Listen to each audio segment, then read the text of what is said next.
Just then, Yu Miri's phone rang. Hearing the ringtone, the aunt got out of the car, picked up the phone, and spotted Yu Miri hiding. Thinking on her feet, or rather, frantically scrambling on her hands and knees, Yu Miri realized her only shot was to become unrecognizable.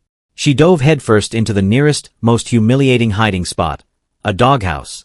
As the aunt approached, Yu Miri emerged, acting the part of a mentally unstable homeless woman. In a desperate frenzy, she grabbed her phone back, screaming nonsensical things and frightening the wealthy aunt away.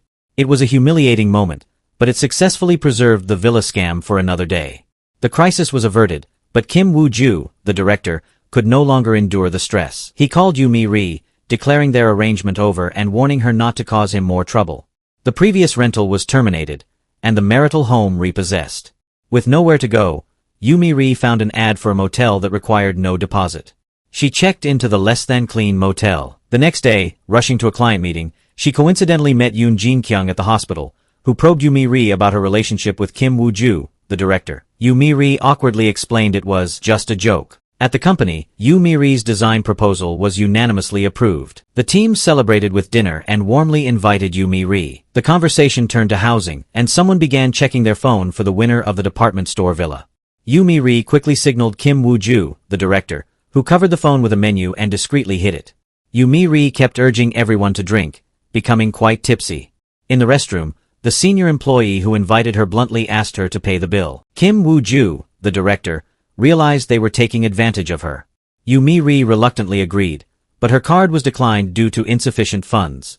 Kim Woo-ju, the director, stepped in and paid, immediately objecting when the opportunistic employee lied that Yu Mi-ri had offered to treat everyone. Everyone suggested moving to a KTV. Kim Woo-ju, the director, worried Yu Mi-ri might say something inappropriate while drunk, insisted on taking her home. At the motel, Yu Mi-ri couldn't find her room key. Kim Woo-ju, annoyed but helpless, had to run up and down to get the manager to unlock the door.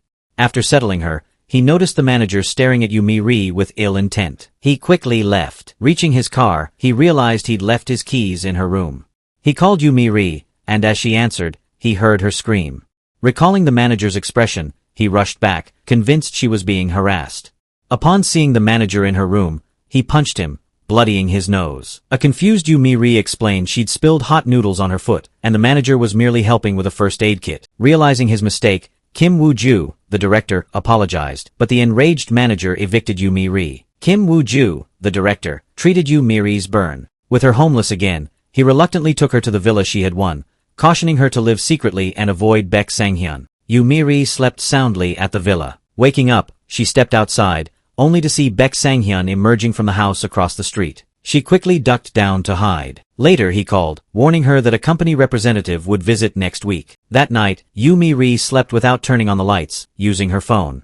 A mosquito kept her awake, and while trying to kill it, she accidentally activated the voice-controlled lights. She scrambled to turn them off, causing them to flicker intermittently. Baek Sang-hyun noticed the lights and knocked on her door, claiming to have vehicle registration documents. Yu Mi-ri used the opportunity to ask about the lights. Baek Sang-hyun entered, patiently showed her the remote, but noticed only one pair of women's shoes at the door. He grew suspicious and asked if her husband was living there. Yu Mi-ri lied that his belongings were on the second floor. Unconvinced, Baek Sang-hyun reminded her of the inspection. To prepare, Yu Mi-ri called Kim Woo-ju, the director, asking him to bring clothes and personal items to stage the house. Kim Woo-ju, the director, seeking a permanent solution to avoid future questions, took Yu Mi-ri to a photo booth for wedding photos. Yu Mi-ri, in a wedding dress, appeared awkwardly beautiful, captivating Kim Woo-ju, the director, the first time he truly noticed her beauty. To make the photos look authentic, he pulled her onto his lap and posed intimately. Staring into each other's eyes, in that moment, the fake couple felt a real, undeniable spark.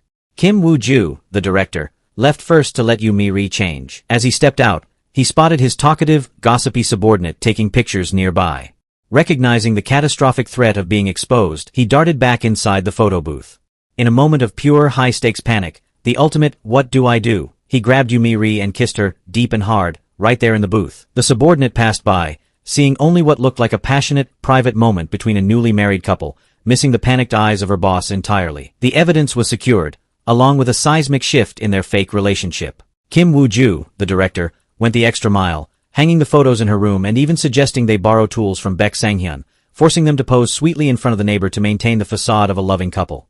This was no longer just about the villa.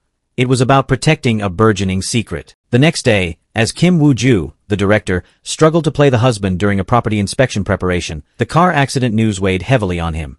He took out the talking teddy bear, his source of strength, given to him by the little girl who comforted him after the crash that killed his parents. The tension broke when he forgot an important date with Yoon Jin-kyung, forcing her to lie about working late while she was secretly preparing to confess her feelings. The next day, during a meeting, Kim Woo-ju, the director a subordinate, was increasingly convinced he resembled the groom she'd seen kissing at the photo studio. She shared the gossip, and colleagues noted the bride looked like Yoo Mi-ri. Yoo Mi-ri's heart pounded as the subordinate reached for her phone. Kim Woo-ju, the director, entered, starting the meeting and interrupting the investigation.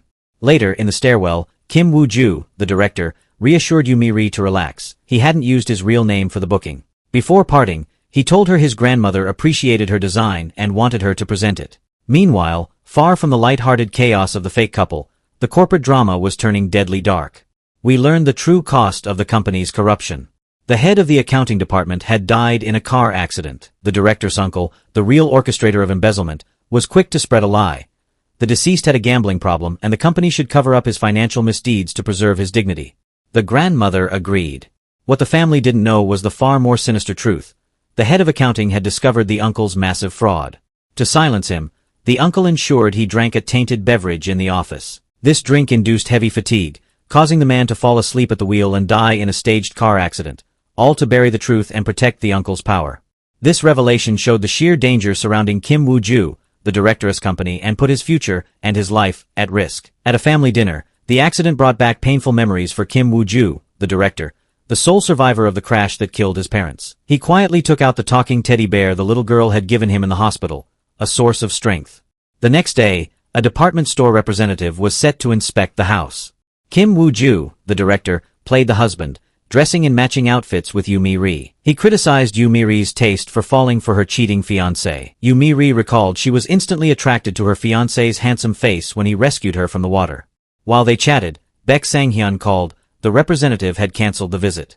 Kim Woo-ju, the director, noticed the Lucky Charm doll Yoo Mi-ri had designed for the company. The following day, Yoo Mi-ri went to present her design to Kim Woo-ju, the director's grandmother. Just before starting, she received a call from her mother, who was heading to her fiancé's mother's house with vegetables. Concerned, Yoo Mi-ri told Kim Woo-ju, the director, who immediately went to stop her mother. Yoo Mi-ri's mother, unable to reach Yoo Mi-ri, had called Kim Woo-ju, the fiancé, who hung up on her while on vacation. Kim Woo-ju, the fiancé, seeing a suspicious text message on his new girlfriend's phone, just a room number, grew suspicious when she left to meet a friend nearby. He secretly followed her and was shocked to see her eagerly kissing the man who opened the room door. Meanwhile, Yoo Mi-ri's mother arrived at Kim Woo-ju, the fiancé's house. His mother and sister coldly informed her that Yoo Mi-ri and her son had broken up long ago, mocking Yoo Mi-ri as too poor and uneducated. Yoo Mi-ri's mother, trying to smile, was arrogantly pushed out the door and fell, scattering her homemade dishes. Kim Woo-ju, the director, arrived just in time. He immediately helped her mother, gathered the dishes, and kindly drove her to the station. Learning he was Yoo Mi-ri's business partner, her mother warned him not to believe the other mother's slander, calling Yoo Mi-ri kind and ambitious.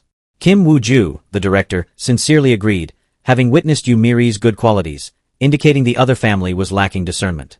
Yoo Mi-ri's mother asked Kim Woo-ju, the director, not to tell Yoo Mi-ri she knew the truth, and then called Yoo Mi-ri, lying that she hadn't met the other mother. However, Yoo Mi-ri already knew. The sister had called Yoo Mi-ri in a harsh tone, scolding her for her mother's disturbance. When Kim Woo-ju, the director, delivered the dishes, he noticed Yoo Mi-ri had been crying. He advised her to come clean with her mother to clarify things and sever ties with the other family. Under his guidance, Yoo Mi-ri called her mother, apologizing for hiding the truth. Her mother bluntly stated she had never liked the other family and was only maintaining the relationship for Yoo Mi-ri. While Yoo Mi-ri was tasting the dishes, her mother called again, asking Kim Woo-ju, the director, to look for her wallet in his car. Later, when searching for her mother's wallet in his car, Kim Woo-ju, the director, made a stunning discovery. A family photo showing a little Yoo Mi-ri holding the talking teddy bear. He had seen that photo before, and suddenly, the pieces clicked into place. The little girl he had been searching for all his life, the one who gave him the courage to live after his parents died, was the chaotic, big-hearted woman he was currently fake married to. This profound realization confirmed his deep, protective feelings and explained his desperate motivation to help her. Kim Woo-ju, the director, is seen smiling, a rare and precious sight, as he calls Mi-ri to tell her he found her mother's wallet. He's still buzzing from his shocking discovery that Mi-ri is his forgotten childhood savior. It's a sweet, secret happiness only he knows. But before their agreed-upon meeting, a familiar disruption hits. Kim Woo-ju, the fiancé, lands in Seoul, wounded by his own cheating girlfriend's betrayal, and immediately calls Mi-ri. She answers, momentarily confusing his name with the kind, handsome Woo-ju who is currently helping her. Realizing her mistake, she's on the phone with the cheating rat who stepped on her hand. She slams the phone down and blocks him instantly. Yet, in a hilarious display of narcissism, the original Woo-ju actually believes she's just playing hard to get. The audacity. The stage is set for a high-stakes meeting. Kim Woo-ju, the director, calls Mi-ri, and they agree to meet the next day. Meanwhile, we get a glimpse into the pressure he faces. His aunt, Pil Nyan, is pushing him toward a socially advantageous marriage, determined to smooth over the family legacy and somehow appease his late grandfather. The following morning, on her way to work, Mi-ri runs straight into Baek Sang-hyun, the keen-eyed villa inspector who lives across the street. She quickly spins a lie, assuring him her husband was merely working late. He, ever the neighborly busybody, offers her a ride, but she wisely turns him down. In a twist of fate, Sang-hyun heads directly to a meeting at the director's office, Mayan Sundang. When Mi-ri, completely unaware of Sang-hyun's presence, texts the director asking to drop by and pick up her wallet. After learning Sang-hyun is in the company, Kim Woo-ju, the director, hits peak panic. He can't let them meet. Thinking fast, he fakes a debilitating stomach ache and bolts to the restroom, desperately trying to hide. But the world is a tiny place. He runs straight into Sang-hyun and his own shady cousin, Han-gu, who are on their way out. Han-gu smoothly introduces them, and the two men, who live across from each other, are forced to act like perfect strangers. Han-gu, with suspicious intent, asks Kim Woo-ju, the director, to personally escort Sang-hyun out. This gives the two neighbors time alone in the elevator, a truly cringeworthy trip for the director. Sang-hyun, genuinely believing his poor neighbor is hiding a mountain of debt, tells the director he understands why he is keeping his identity a secret. But then he drops a suspicious comment, "You look awfully refreshed for someone who worked overtime all last night." This leaves Kim Woo-ju, the director, completely confused, realizing their stories don't even align. Stepping outside, they run into Mi-ri. Without missing a beat, the fake couple instantly snaps back into their roles, exchanging sickeningly sweet pleasantries as husband and wife. Sang-hyun leaves, blissfully unaware that he just interacted with two parts of the biggest lie of the year. The director, shaken by this near disaster, immediately insists on a new rule. They must call each other at least 4 times a day to coordinate their stories. Of course, what he really wants is a solid, undeniable excuse to hear her voice and talk to her. Meanwhile, the original Woo-ju is spiraling. His mother and sister are pressuring him to introduce them to his rich new girlfriend, Jenny, eager to use her as a personal ATM for a new business venture. Frustrated and disgusted by his family's greed, he storms out. A brief, painful flashback shows us the moment he confronted Jenny about her affair, giving her a choice. Unsurprisingly, she chose her rich, stable fiancé, leaving him alone and realizing the grass wasn't greener. Now, all he can think about are the good old days with the dependable, if financially modest, Mi-ri. He is determined to win her back. In a beautifully awkward lunch scene, Kim Woo-ju, the director, coincidentally joins Mi-ri and her friend, Jae-hwa. The conversation drifts to their first loves. Mi-ri, unaware she is speaking to him, immediately gushes about her first love's handsome features, including his small, pretty head. Hearing this, the director is utterly flattered and bursting with secret happiness. Not only has he found her, but he was her first love. It's an intoxicating realization that further fuels his deepening feelings. Meanwhile, at the hospital, Jin Jae-young grows more frustrated with Sung-woo's attitude. She makes it clear that she is discharging him within the week since he isn't sick. In a heartbreaking scene, Yoon Jin-kyung, still hoping to win the director's heart, goes on a date with him. She's already flustered, realizing the venue and entire setup were orchestrated by the aunt, Pil Nyan. She tries repeatedly to confess her feelings, but the words catch in her throat. Before she can speak, the director, heavy with his newfound secret, brings up his first love, Mi-ri. He reveals that he had previously searched for her but hesitated to approach her because he overheard a crushing piece of information. Mi-ri's father died while on his way to the police station to provide crucial details about the crash that killed the director's parents. Guilt-ridden and heartbroken over this twisted connection, he seeks Yoon Jin-kyung's professional advice. She, blinded by her own feelings, immediately advises him to keep the truth a secret from Mi-ri, believing it will only burden her. This decision sets a devastating course for both of them. At the hospital, Sung-woo belittles Sang-hyun after a magazine accidentally credits Sang-hyun for Butte's success. Sang-hyun is crushed by the harsh words. At the same time, Jin Jae-young is sullen after her failed date with Woo-ju. She ends up playing the piano at the hospital, and Sang-hyun overhears the music and watches her from afar. The day turns somber as it is Kim Woo-ju, the director's parents' death anniversary, and also his own birthday. He is forbidden from celebrating, a painful tradition ingrained by his family. Worse, he overhears his aunt, Mi-yeon, subtly blaming him for his parents' death. We finally learn the incredibly tragic and specific reason why the accident happened, making Kim Woo-ju, the director's lifetime of guilt, understandable.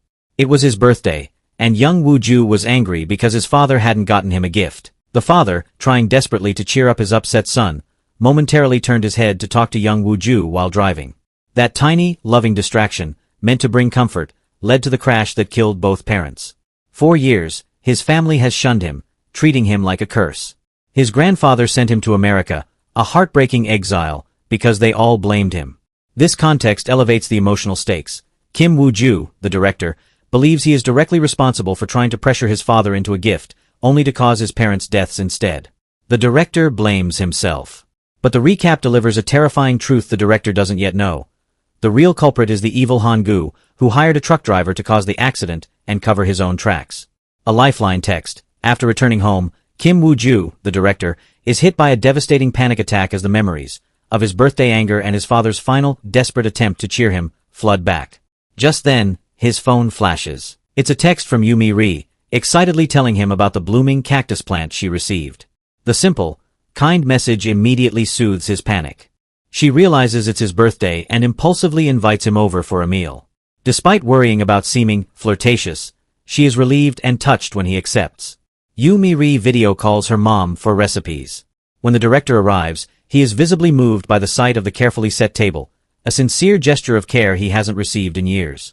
Even though the traditional seaweed soup is hilariously salty, he appreciates the effort more than words can say. He confesses that since his parents died, no one has wished him a happy birthday, and he typically tries to sleep through the day to wipe the painful memories clean. Mi-ri, with genuine empathy, commends him for finding a way to cope, making him feel seen and validated for the first time in years. The rain stops, and Mi-ri spots a stunning double rainbow. She grabs the director's hand and drags him outside to make a wish. She excitedly shares her wishes, then asks for his. He playfully refuses to tell her, and the two engage in a spontaneous, adorable game of chase. Mi-ri promises to catch him and force him to confess his wish. As they play, she trips on a water pipe and loses her balance, landing with a soft, surprising thud right on his chest. The playful atmosphere shatters, replaced by intense intimacy. She quickly pulls away, but he moves closer, their eyes locked, clearly about to kiss. The episode ends with a sudden heart-stopping reveal. Kim Woo-ju, the fiancé, is standing right outside the gate, watching the entire intimate scene unfold with a look of pure, agonizing jealousy. Who will Mi-ri choose? And how will the director defend his fake wife from the man who has the exact same name? Expect the next episode. And please, don't forget to subscribe and turn on the notification bell to anticipate the next episode.